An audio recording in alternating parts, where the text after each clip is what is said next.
Vietnam, January 1967. The US and its allies have dropped more bombs on this region than they did on Germany and Japan combined during World War II. But the Viet Cong are safe. Hidden beneath the ground is a tunnel network that spans over 100 kilometers. At the entrance is Tommy Rivera. His mission is to avoid the deadly traps and enemy soldiers, locate the control room, and gather intel to stop the Viet Cong's next major attack. If he fails, hundreds of American soldiers will die. Tommy climbs into the tunnel, covers the trapdoor with leaves, and closes himself inside. With a casualty rate of over 30%, most tunnel rats don't survive their second mission. Tommy is equipped with a standard issue M1911, but in these tunnels, it's more of a liability than a weapon. A single shot could alert the enemy. Instead, he trusts his father's old World War II knife. Quiet, reliable, and deadly in close combat. Tommy doesn't know it yet, although he is getting very close to the first chamber. Based on Tommy's previous missions, he is expecting a similar layout. Connecting to the entrance, there are 3 levels of tunnels. Tommy is in the first level. The entrance is where the Viet Cong can quickly hide away in case they are being attacked. The deeper he goes, the closer he gets to the main living and operations hub. This includes hospitals, sleeping chambers, and his target, the command center. At the very bottom is the Viet Cong's safest area built for emergency situations. Bomb shelters, evacuation tunnels, interrogation rooms, and water wells. Tommy creeps forward, taking short, shallow breaths to keep as silent as possible. His nose picks up a faint smell of rusty metal. The first room is near. Suddenly, he spots something ahead, a thin bamboo trigger. Above in the ceiling is a small camouflaged panel. Something's moving behind it. His heart races. Vietnam pit vipers. Each tunnel system can hold more than 50 unique traps. Some explode, some impale, some release toxic gas. This one is designed to cause organ failure and internal bleeding from the venom. If Tommy touches the bamboo, it will send a signal by pulling out the toggle, causing the wooden panel above his head to swing open and the snakes will be released. Most soldiers turn back when they see what lies ahead, but Tommy can't. Thousands of lives depend on him finding the Viet Cong attack plans. He grips the dirt and starts to move. One elbow forward, then the next. He slides above the trigger. 3, 2, 1. And he's clear. But these traps only get more deadly the deeper he goes. This is just the beginning. The more Tommy crawls, the stronger the smell becomes. The narrow dirt tunnel curves slightly to the left, then opens. He's reached the first chamber, just 4 feet wide and 5 feet tall. This cramped design is not by accident. Viet Cong soldiers averaged just 5 feet 3 inches tall, while American soldiers stood around 5'9". That height difference made it nearly impossible for most Americans to fit inside. But standing at 5'1", Tommy is perfect. Low wooden crates stacked against the wall holding ammunition, medical gear, and rice. Storage was frequently placed near the entrances, allowing the Viet Cong to restock or retreat faster during battle. He listens for a moment to hear if anyone might be nearby. Silence. Tommy pushes forward. The soil down here contains high levels of clay and iron. When it dries, it develops concrete-like properties, stopping the tunnel from collapsing. However, while it's raining, there's still a risk. After several more minutes of crawling, he reaches the entrance. This chamber is larger. At the far end is a shallow pit. It's a Huang Com stove. This is where they cook. Unlike the Americans who had supply chains stretching from aircraft carriers to jungle outposts, the Viet Cong had to scavenge, barter, or steal their food. To cook and breathe, they built ventilation shafts from the tunnel ceilings to the jungle floor, disguising them as termite mounds. But cooking releases smoke. If the Americans saw it rising from the ground, their location would be compromised. To stay hidden, they only cooked meals during the morning or when it's raining, so the natural fog would hide it. Tommy squats down. A few pieces of rice still cling to a crusted pot. The embers are still warm. Someone was just here.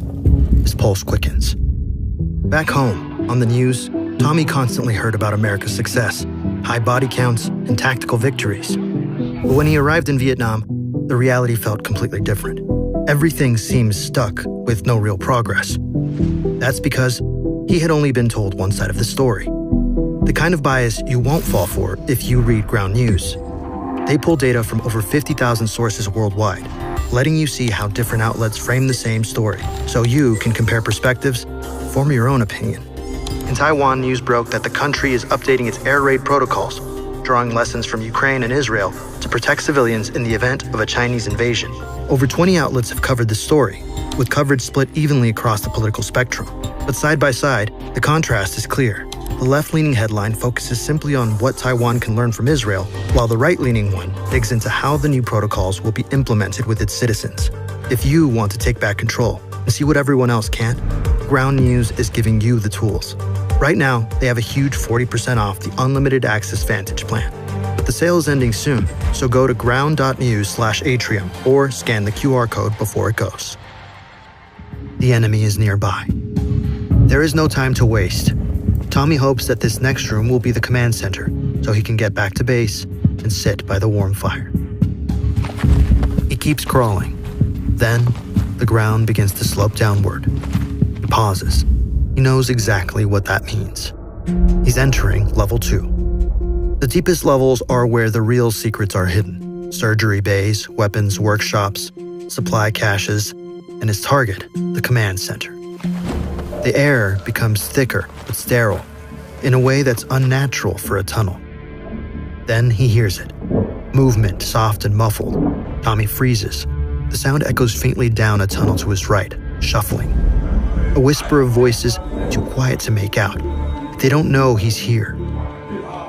Tommy clutches his knife. He waits and listens intensely, but the sound starts to fade. False alarm. As he approaches the next room, he sees a glow of light. A bed is pressed against the wall. Next to it, a stack of blood-stained bandages and scissors. Glass jars lined along a dugout shelf. In the corner is a bicycle-powered generator. This is a quiet way to generate electricity to light this hospital room during surgery and charge their radio equipment, only found in the more developed systems. A faint tapping sound echoes through the chamber. Tommy goes still. He knows that sound. They're digging. At the start of the war, the Viet Cong would dig during the day, making it easier for Americans to locate them. However, now they only do it while raining or at night when the jungle sounds overpower their own.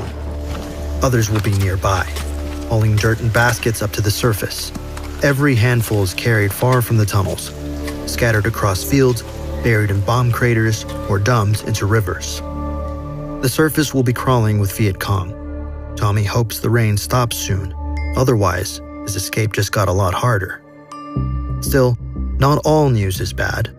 Medical rooms like this one are almost always placed on the second level, the same level as the command center. He's close. Very close. The tunnel tightens again. Tommy claws forward, the walls pressing in, his nails scratching in the dirt until the path opens. He stops. This isn't a storage room. It's something else. He tries to see what's inside, but it's too dark. He knows using his flashlight could expose him, but staying blind could kill him. He has no choice. He flicks it on. What he sees makes his blood run cold. It's the trap room. Most designs weren't meant to kill. They were made for one purpose only: to make soldiers like Tommy hesitate. To make them afraid of the floor, the walls, everything. 11% of combat deaths are caused by the tens of thousands of booby traps deployed by the Viet Cong soldiers. In the corner, a pile of bamboo, each stake sharpened to a deadly point. Tommy remembers the last time he saw one above ground. A fellow soldier stepped on a false floor. The scream was brief. The pit was full of spikes. Sometimes the tips are even smeared with feces. Not to kill instantly, but to infect, to rot from within. He turns. In another area, a stack of tin cans. But it's not harmless junk. Inside are grenades, rigged with tripwires. Pull the wire, the pin yanks free. Boom. Through decades of fighting off foreign powers, the Vietnamese have learned to use the land to kill any invader. With the reminder of death, Tommy cuts his light and presses forward into the dark. He hears a faint sound and freezes. It's coming from ahead where the tunnel forks. On his left is a subtle echo of voices. Viet Cong, at least 2, maybe more. To his right, silence. But Tommy knows what silence can mean down here. A dead end. Or worse, a trap. His heart thuds. The left tunnel could put him face to face with the enemy. The right could be a trap, ending his life and the mission. He waits, motionless, counting his breaths. The voices grow clearer. Calm, casual, too calm. That's what scares him. He shifts his body toward the right tunnel, elbows dragging through the dirt, hips twisting. Each breath he takes could be his last. No wire, no pressure plate. Not yet. 5 feet in, still nothing. Then the tunnel opens slightly, just enough for him to kneel. He is safe, for now. It's the second time luck is on Tommy's side. Deep down, he knows it won't last forever. And that's when he sees it. Ahead, lit by only the faintest glow from a lantern, is a large room. Reinforced with timber, large maps pinned to the wall, chalk markings, folded documents. This isn't another survival chamber. This is his target, the command center. Tommy scans the area. There's no one inside. He moves in silent and low. A crude table at the center holds an unfolded map. A red line stretches west towards Saigon. Circles, notes, arrows, targets, highly classified materials. Somehow, the Viet Cong have secured info about an upcoming offensive. This was more than just the attack plans he came for. When Tommy left the camp, they were preparing for this very operation, including some of his closest friends. They spoke with quiet hope, final push that could end the war in weeks. But now he realizes none of them knew the truth. It wasn't a breakthrough at all. It was an ambush. If Command sees this, they can call off the advance and change course. This isn't just another mission. It's personal. Failing to get back to the base doesn't just mean helping to defend their base. It means saving his entire platoon from certain death. Tommy hears noises again. Closer now. The longer he spends in here, the more likely he is to be caught. He needs to find the military base attack document. He looks over to see some rolled up papers. Without enough time to look inside, he straps them under his belt. Now, he has another problem to worry about. How does he get out of here? As Tommy turns to crawl back the way he came, he hears shuffling. Close. Tommy grabs his knife, back pressed against the wall. He won't use the gun as it will alert the entire tunnel system, making his escape so much harder. The shuffling grows louder. As the Viet Cong soldier's head enters the room, Tommy strikes. The man collapses. Tommy doesn't move. He listens in case anyone has been alerted. It's a young Viet Cong soldier. He flips the body over, quickly patting down his vest. A knife, loose ammo, some rice wrapped in a banana leaf. A picture of the soldier and his family. He can't be much older than 16, although that was a couple of years ago now. So much has changed since then. Many of the Viet Cong soldiers started young, raised in the dark, trained underground, hardened by a war that offers no childhood. At this point, nearly 400,000 dead. Many of them are civilians. Nobody down here really wants to fight. They just don't have a choice. Tommy finds something else, a folded piece of paper, wrapped in plastic to keep it dry. A hand-drawn map showing a rough outline of the tunnel system. He identifies his location. Then, another symbol near the way out, closer to the surface. With limited Vietnamese, he makes out the word prisoner. If someone's still alive down here, he can't leave them to die. Out here, the Americans have a code. No man gets left behind. Still, it could easily be a trap. The Viet Cong often turn this against them, turning prisoners into bait. Tommy tucks the map into his chest pocket, grabs the Viet Cong's body, and hides it in the corner of the room. The mission just got much more complicated. In less than 10 minutes, someone will find the body, and when they do, Tommy will still be in the tunnels. If he's going to free this prisoner, Tommy's going to need to fight. Guided by the map, he takes a hard turn down the new passage. The air grows colder, the floor angles sharply downward, his knees scrape and boots slip. The tunnel continues to twist deeper into the earth than anything he's ever encountered. Whoever this prisoner is, he must be important. No one gets buried this deep without a reason. As Tommy rounds the last bend, he hears something. Not voices, not footsteps, but breathing. That's when he feels his elbow hit a string. This pulls a cord directly attached to a pin. He closes his eyes. This could be the end. A piece of string with metal scraps is attached, which is propelled toward a metal bell, making a loud clang. It's a noise trap. His heart pounds. They know. Tommy exits the tunnel into the room. A figure hangs from a bamboo pole lashed into the wall. An American. The soldier's uniform is shredded, blood on his face. He lifts his head weakly when he sees Tommy, but doesn't react.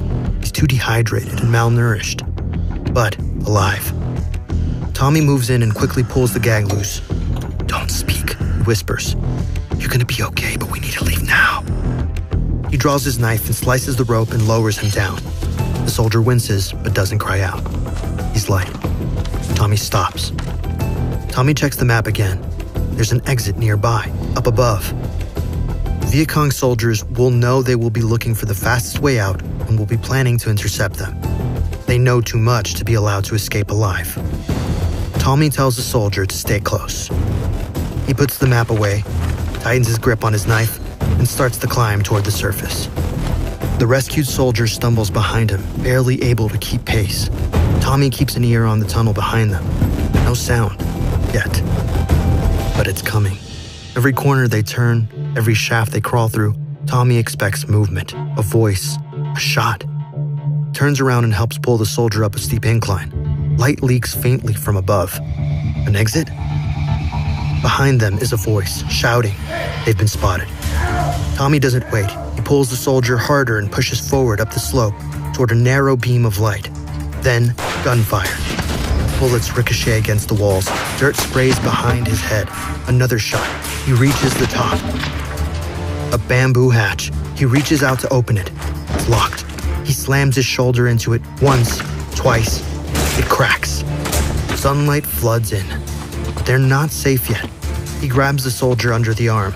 They start running. No clear direction, no cover. Just raw instinct and the will to survive. Behind them, Viet Cong soldiers spill out from the bamboo hatch, weapons raised. Bullets crackle through the trees. Tommy doesn't look back. Branches slice their faces. Every step is a gamble. But every step is further from danger. He glances up. Smoke trails in the far distance.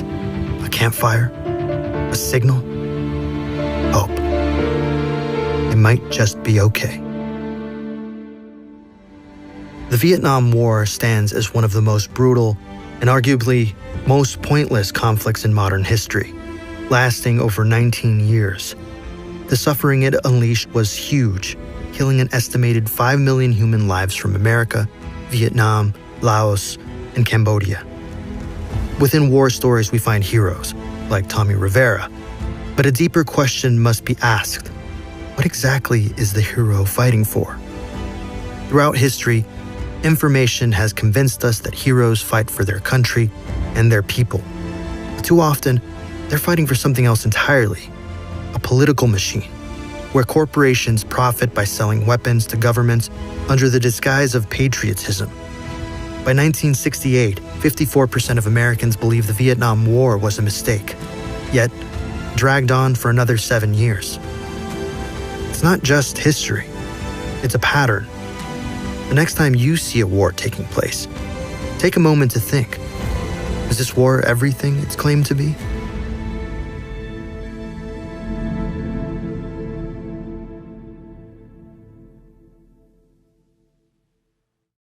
हाँ तो guys, क्या हाल है? उम्मीद करता हूँ सब ठीक ठाक होंगे। तो आज मेरा पहला व्लॉग है, तो आज मैं आपको दिखाने लगा हूँ तो बहुत चीज़ आला चीज़ है हमारी। चेक करो गाइस, चेक करो, ये हमारी चिकन है और ये हमारी बकरी है। चेक करो, घास खा रही है अभी। ये चेक करो गाइस, बाकी ये बैठी हुई है, बाकी ये रही बाकी। ये चेक करो।